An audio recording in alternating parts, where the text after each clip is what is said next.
যুদ্ধবিধ্বস্ত গাজায় খাদ্যের অভাবে অপুষ্টিতে বেড়েই চলেছে শিশুদের দুর্দশা।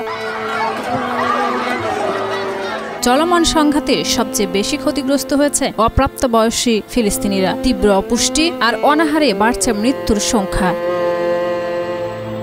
বিশ্ব স্বাস্থ্য সংস্থার তথ্য অনুযায়ী গাজায় ৫ বছরের কম বয়সী প্রায় ১২,০০০ শিশু তীব্র অপুষ্টিতে ভুগছে। চলতি বছরের শুরু থেকে অনাহারে মারা গেছে ৯৯ জন ফিলিস্তিনি, যার মধ্যে ৩৫ জন শিশু। জাতিসংঘের মানবাধিকার প্রধান ফলকার তুর্ক সতর্ক করে বলেছেন, গাজা দখলের ইসরায়েলি পরিকল্পনা আরও মৃত্যু ও দুর্ভোগ বাড়াবে, যা অবিলম্বে বন্ধ করতে হবে।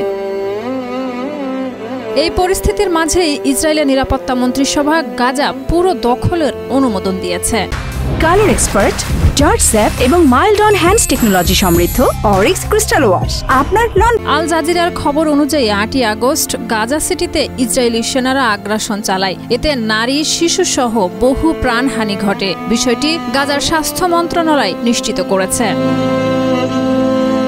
একই দিনে গাজা সিটির দারাজ ও তুফা এলাকায় কিছু ফিলিস্তিনিকে জোরপূর্বক সরে যেতে বলা হয়। ইসরায়েলি সেনাবাহিনীর মুখপাত্র সামাজিক মাধ্যমে জানিয়েছেন, বাসিন্দাদের নিরাপত্তার জন্য দক্ষিণের আল মাওয়াসির দিকে চলে যেতে হবে।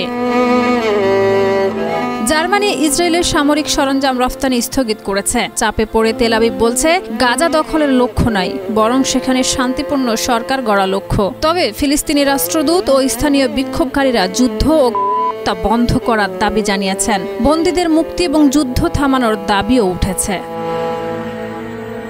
শাহিদা রুবি, মাই টিভি।